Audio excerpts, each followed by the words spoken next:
आज की हमारी ये जो गहन चर्चा है, इसका विषय है ऑटोमेशन और आर्टिफिशियल इंटेलिजेंस यानी एआई। ये तकनीकें जिस तेजी से हमारे काम करने के तरीकों को बदल रही हैं, उसमें एक मानवीय गुण है, एक क्वालिटी जो पहले से कहीं ज्यादा अहम होती जा रही है, और वो है भावनात्मक बुद्धिमत्ता, या जिसे हम इमोशनल इंटेलिजेंस ईआई कहते हैं। हम अक्सर सुनते हैं कि भाई मशीनें नौकरियां ले लेंगी, खासकर वो काम जो थोड़े रूटीन हैं या जिनमें काफी विश्लेषण एनालिसिस की जरूरत होती है। लेकिन आज हम इस बात की गहराई में उतरेंगे कि इस बदलाव के बीच ये जो इंसानी कौशल हैं और खासकर ईआई, ये क्यों और कैसे ज्यादा मूल्यवान बन रहे हैं। हमारे पास जो जानकारी है वो बताती है कि ये सिर्फ एक सॉफ्ट स्किल नहीं है, बल्कि शायद भविष्य के वर्कप्लेस का एक, आप कह सकते हैं, अनिवार्य हिस्सा है। चलिए इसको थोड़ा और समझते हैं। बिल्कुल। भावनात्मक बुद्धिमत्ता ईआई, इसे मनोवैज्ञानिक डैनियल गोलमैन ने काफी लोकप्रिय बनाया, ये तो हम जानते ही हैं। असल में ये है क्या? ये हमारी अपनी और दूसरों की भावनाओं को, फीलिंग्स को पहचानने की काबिलियत है, फिर उन्हें समझने की और फिर प्रभावी ढंग से मैनेज करने की। ये सिर्फ महसूस करने तक ही नहीं है। अच्छा। बल्कि उन भावनाओं का सही इस्तेमाल करने के बारे में है, ताकि हम बेहतर फैसले ले सकें, अच्छे रिश्ते बना सकें। इसे समझने के लिए इसके कुछ मुख्य पहलू हैं, कंपोनेंट्स कह सकते हैं। पहला है आत्मजागरूकता, सेल्फ अवेयरनेस। सेल्फ अवेयरनेस, हाँ। ये अपनी भावनाओं को, अपने मूड्स को, अपनी ताकत और कमजोरियों को गहराई से समझने की क्षमता है, और साथ साथ ये जानना कि हमारे इन अंदरूनी एहसासों का हमारे आसपास के लोगों पर, हमारे काम पर क्या असर पड़ता है। जैसे एआई डेटा में पैटर्न ढूंढता है ना, हाँ। वैसे ही आत्मजागरूकता हमें अपने भावनात्मक रिएक्शंस के पैटर्न समझने में मदद करती है, खासकर तब जब हम एआई से जुड़ी अनिश्चितताओं या बदलावों का सामना कर रहे हों। यानी खुद को समझना, अपनी एक तरह की ऑपरेटिंग सिस्टम को जानना। हाँ, काफी हद तक बिल्कुल सही। दूसरा है आत्मनियमन, सेल्फ रेगुलेशन। ये वो काबिलियत है जिससे हम अपने आवेगों को, मतलब इम्पल्सिस को कंट्रोल कर सकते हैं, मुश्किल हालात में शांत रह सकते हैं और जल्दबाजी में रिएक्ट करने के बजाय सोच समझकर जवाब दे सकते हैं। ये बदलते माहौल के हिसाब से ढलने और भरोसेमंद बने रहने के लिए बहुत जरूरी है। ऑटोमेशन से जुड़ी जो बेचैनी होती है कई बार, हाँ, होती है, उस माहौल में ये क्षमता हमें स्थिर रखती है। ये तो अनुशासन जैसा लगता है, अपनी भावनाओं पर एक तरह का काबू रखना। कुछ वैसा ही, पर ये दबाना नहीं है, ये समझदारी से मैनेजमेंट है। फिर तीसरा है प्रेरणा, मोटिवेशन। ये वो अंदरूनी आग है जो हमें सिर्फ बाहरी इनाम जैसे पैसा या प्रमोशन, इनके लिए नहीं, बल्कि काम के प्रति जुनून, कुछ सीखने की इच्छा और मुश्किलों के बावजूद डटे रहने के लिए प्रेरित करती है। ये वो चीज है जो हमें ऑटोमेशन के इस दौर में लगातार सीखते रहने और आगे बढ़ने की एनर्जी देती है। यानी सिर्फ तनख्वाह के लिए काम नहीं करना, बल्कि काम में कुछ मतलब ढूंढना। बिल्कुल। चौथा, और ये बहुत अहम है, सहानुभूति, एम्पैथी। ये दूसरों के नजरिए को, उनकी भावनाओं को समझने की क्षमता है, भले ही हम उनसे सहमत न हों। हाँ। ये खुद को उनकी जगह रख के महसूस करने की कोशिश है। एक ऐसी दुनिया में जहां टेक्नोलॉजी कई बार दूरियां बढ़ा सकती है, वहां सहानुभूति वो पुल है जो मानवीय जुड़ाव बनाए रखता है। दूसरों की जूतों में पैर डाल के देखना, जैसा कहते हैं। सटीक, बिल्कुल। और पांचवा है सामाजिक कौशल, सोशल स्किल्स। इसमें आता है प्रभावी ढंग से बात करना, अच्छे रिश्ते बनाना और निभाना, टीमों को प्रेरित करना और बदलावों को सफलतापूर्वक लागू करवाना। अच्छा। ये वो स्किल्स हैं जो हमें सहयोग करने, बातचीत करने और विश्वास बनाने में मदद करते हैं। वो काम जो मशीनें नहीं कर सकती। तो ये पांचों मिलकर एआई बनाते हैं? ये वाकई सिर्फ अच्छा इंसान होने से कहीं ज्यादा है। ये तो वो रणनीतिक फायदे लग रहे हैं जो इंसानों को ऑटोमेशन के दौर में आगे रखेंगे। लेकिन ये एआई के साथ काम कैसे करता है? क्योंकि एआई तो बहुत पावरफुल है डेटा और विश्लेषण में। हाँ, यहीं पे बात दिलचस्प हो जाती है। देखिए, एआई वाकई अद्भुत है, बड़ी मात्रा में डाटा को प्रोसेस करने में, पैटर्न पहचानने में, लॉजिकल एनालिसिस करने में कमाल है। लेकिन उसमें वास्तविक मानवीय समझ, मतलब कॉन्टेक्स्ट को पकड़ने की क्षमता, और सबसे बढ़कर सच्ची सहानुभूति, एम्पैथी, उसकी कमी है। एआई क्या हुआ ये बता सकता है, शायद क्यों हुआ इसका अंदाजा भी लगा ले कुछ हद तक, पर वो ये महसूस नहीं कर सकता कि इसका किसी इंसान पर क्या भावनात्मक असर पड़ रहा है। तो एआई हमें फैक्ट्स देता है और इंसान उसमें भावना और समझ जोड़ते हैं, ऐसा कुछ? बिल्कुल सही। यहीं पर उच्च एआई वाले पेशेवर इतने महत्वपूर्ण हो जाते हैं। वो एआई से मिले डेटा और इंसाइट्स को लेते हैं और उन्हें सहानुभूतिपूर्ण प्रैक्टिकल एक्शन में बदलते हैं।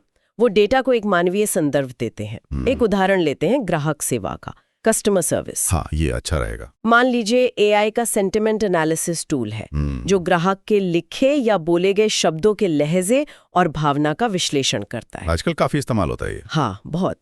तो ये टूल बता सकता है कि कोई ग्राहक फोन पर या चैट में बहुत निराश है, फ्रस्ट्रेटेड है। एआई शायद उसकी निराशा का लेवल भी बता दे। ठीक है। लेकिन अब एक उच्च एआई वाला एजेंट उस जानकारी का इस्तेमाल कैसे करेगा? वो सिर्फ समस्या का तकनीकी समाधान नहीं देगा। वो ग्राहक की निराशा को समझेगा, सहानुभूति दिखाएगा, कहेगा मैं समझ सकती हूँ कि ये कितना परेशानी भरा होगा आपके लिए। कनेक्ट करेगा। हाँ, उसे ध्यान से सुनेगा और एक ऐसा समाधान पेश करेगा जो ना सिर्फ प्रॉब्लम सॉल्व करे बल्कि ग्राहक को महसूस कराए कि हाँ, मेरी परवाह की गई है। ये मानवीय स्पर्श, ये रिश्ता बनाना, ये एआई नहीं कर सकता। इसके लिए सहानुभूति और सामाजिक कौशल चाहिए। ये बहुत अच्छा उदाहरण है। ये फर्क साफ दिखता है एक रोबोटिक जवाब और एक असली मानवीय बातचीत में। और ये सिर्फ बाहरी ग्राहकों के साथ ही नहीं, कंपनी के अंदर भी उतना ही जरूरी होगा, है ना? जैसे मान लीजिए कोई नई एआई प्रणाली लागू की जा रही हो। निश्चित रूप से किसी टीम में नए एआई टूल को सफलतापूर्वक अपनाने के लिए मजबूत आपसी कौशल और एआई अनिवार्य है। आप देखिए, अक्सर कर्मचारियों में डर होता है, बिल्कुल। नौकरी जाने का डर, नई चीज सीखने की झिझक, ये एहसास कि मेरी जगह अब मशीन ले लेगी। हाँ, ये चिंता तो स्वाभाविक है। बदलाव हमेशा आसान नहीं होता। यहीं पर एआई वाले लीडर्स की भूमिका बहुत अहम हो जाती है। उन्हें पहले तो अपनी खुद की बेचैनी या अनिश्चितता को संभालने के लिए उच्च आत्म जागरूकता और आत्मनियमन चाहिए। अगर लीडर ही घबराया हुआ दिखेगा तो टीम का मनोबल तो गिरेगा ही। सही बात है। फिर उन्हें अपनी टीम के सदस्यों की चिंताओं और डर को समझने के लिए गहरी सहानुभूति दिखानी होगी, उनकी बात सुननी होगी, उनके सवालों का ईमानदारी से जवाब देना होगा। सिर्फ ऑर्डर देने से काम नहीं चलेगा। बिल्कुल नहीं। इसका मतलब है ट्रांसपेरेंट कम्युनिकेशन, साफ साफ बताना कि एआई क्यों लाया जा रहा है, इसका क्या असर होगा और कर्मचारियों को कैसे मदद मिलेगी। उन्हें मनोवैज्ञानिक समर्थन देना और सबसे जरूरी, एआई को एक खतरे के तौर पर नहीं बल्कि एक सहायक टूल के रूप में पेश करना। सहायक मतलब ऑगमेंट करने वाला। हाँ, ऑगमेंटेटिव। ये दिखाना कि एआई कैसे उनके काम को आसान बना सकता है, उन्हें ज्यादा दिलचस्प कामों के लिए फ्री कर सकता है, ना कि उनकी जगह ले लेगा। इसके लिए सामाजिक कौशल और प्रेरणा देने की क्षमता चाहिए। ये एक तरह से सोच का ही बदलाव है। एआई को दुश्मन नहीं, साथ ही समझना। लेकिन क्या सारे ही काम ऐसे हैं जहां एआई जरूरी होगे? कुछ काम तो शायद पूरी तरह ऑटोमेट हो ही जाएंगे। हाँ, ये संभव है कि कुछ बहुत ही रूटीन और प्रिडिक्टेबल काम पूरी तरह से ऑटोमेट हो जाएं, इसमें कोई शक नहीं। लेकिन जैसे जैसे मशीनें ये रूटीन काम संभाल रही हैं, इंसानों का फोकस उन ज्यादा जटिल, अस्पष्ट और मानवीय समस्याओं पर बढ़ रहा है, जिनके समाधान के लिए सिर्फ लॉजिक काफी नहीं है। यहाँ क्रिएटिविटी, सहज ज्ञान यानी इंट्यूशन और आपसी सहयोग की जरूरत पड़ती है। मतलब वो काम जहां कोई सीधा सीधा फॉर्मूला नहीं लगता। सही कहा। एआई हमें लीक से हटकर सोचने, अलग अलग विचारों को जोड़ने और कभी-कभी वो जो गट फीलिंग होती है ना, इंट्यूशन, उससे सही दिशा पकड़ने में मदद करती है। कई बार बेहतरीन आइडियाज तार्किक विश्लेषण से नहीं आते, बल्कि अचानक दिमाग में आई एक चिंगारी से आते हैं, जो शायद हमारे भावनात्मक अनुभव और समझ से जुड़ी होती है। एआई के लिए ये करना बहुत मुश्किल है। हाँ, ये तो है। और सोचिए उन भूमिकाओं के बारे में जहां मानवीय संपर्क सबसे जरूरी है, जैसे सेल्स, क्लाइंट रिलेशनशिप मैनेजमेंट, मुश्किल बातचीत, नेगोशिएशन या टीमों के बीच कोई झगड़ा सुलझाना। इन स्थितियों में सामने वाले के हाव भाव, वो जो नॉन वर्बल क्यूज होते हैं, उनको पढ़ना, उनकी अनकही बातों को समझना, उनके साथ एक तालमेल, रैपो बनाना, हाँ, रैपो बिल्डिंग, और लंबे समय तक चलने वाला विश्वास कायम करना, ये सब एआई पर निर्भर करता है। एआई आपको डेटा दे सकता है, विश्लेषण कर सकता है, पर वो विश्वास और तालमेल नहीं बना सकता। इसे आप शायद सहानुभूति अर्थव्यवस्था या एम्पैथी इकोनॉमी कह रही थी, जहां सहानुभूति और मानवीय संबंध बनाना ही असली वैल्यू बन जाता है। हाँ, ये उसी दिशा में एक इशारा है। देखिए, जैसे जैसे प्रोडक्ट्स और सर्विसेज स्टैंडर्डाइज्ड होती जा रही हैं और एआई रूटीन काम संभाल रहा है, वैसे वैसे कंपनियों के लिए मानवीय अनुभव देना, सहानुभूतिपूर्ण सेवा देना और गहरे रिश्ते बनाना एक बड़ा कम्पिटिटिव एडवांटेज बनता जा रहा है। अच्छा, जिन भूमिकाओं में ये स्किल्स चाहिए, उनकी मांग बढ़ने की उम्मीद है। ये सब सुनकर लगता है कि एआई वाकई भविष्य के लिए बहुत जरूरी स्किल है। तो फिर सवाल ये उठता है कि इसे विकसित कैसे किया जाए, इसे डेवलप कैसे करें? क्या ये कोई ऐसी चीज है जिसे सीखा जा सकता है, या ये बस कुछ लोगों में होती है, बाकियों में नहीं? देखिए, अच्छी खबर यह है कि एआई कोई फिक्स्ड चीज नहीं है। इसे निश्चित रूप से विकसित किया जा सकता है, अभ्यास और जागरूकता के साथ। व्यक्तियों के लिए, मतलब इंडिविजुअल्स के लिए शुरुआत करने का एक अच्छा तरीका है नियमित आत्मचिंतन, सेल्फ रिफ्लेक्शन।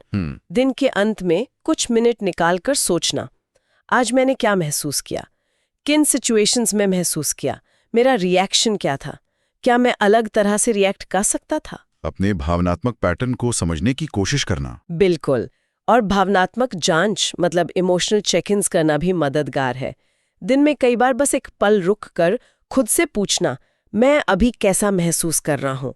आजकल तो कुछ टेक्नोलॉजी भी इसमें मदद कर सकती है, जैसे कुछ जर्नलिंग एप्स हैं जो आपके लिखे हुए मूड्स को ट्रैक करके आपको पैटर्न पहचानने में मदद करते हैं। अरे वाह! हाँ, ये एक तरह का फीडबैक लूप बन सकता है। ये तो दिलचस्प है, टेक्नोलॉजी का इस्तेमाल अपनी भावनाओं को बेहतर समझने के लिए। और इसके अलावा सक्रिय रूप से सुनना, एक्टिव लिसनिंग, ये एक और महत्वपूर्ण अभ्यास है। इसका मतलब सिर्फ चुप रहकर दूसरे की बात सुनना नहीं है, बल्कि पूरी तरह से ध्यान देना, समझने की कोशिश करना, सवाल पूछना और सामने वाले की भावनाओं को भी पकड़ना है। ये सहानुभूति विकसित करने का एक सीधा तरीका है। मतलब सिर्फ शब्दों पर नहीं, बल्कि उनके पीछे की भावना पर भी ध्यान देना। हाँ, बिल्कुल। और वास्तविक जीवन की स्थितियों में सॉफ्ट स्किल्स का अभ्यास करने के मौके तलाशना, जैसे किसी असहमत सहकर्मी के साथ बातचीत करना, किसी मीटिंग में अपना पक्ष शांति से रखना या किसी कॉन्फ्लिक्ट को सुलझाने की कोशिश करना। ये स्किल्स किताबें पढ़ के नहीं आते, ये करके ही निखरते हैं। हाँ, प्रैक्टिस से ही। खासकर आजकल के वर्चुअल या हाइब्रिड काम के माहौल में ये और भी चुनौतीपूर्ण हो सकता है, जहां हम शारीरिक हाव भाव, बॉडी लैंग्वेज वगैरह नहीं देख पाते। आपने बिल्कुल सही मुद्दा उठाया।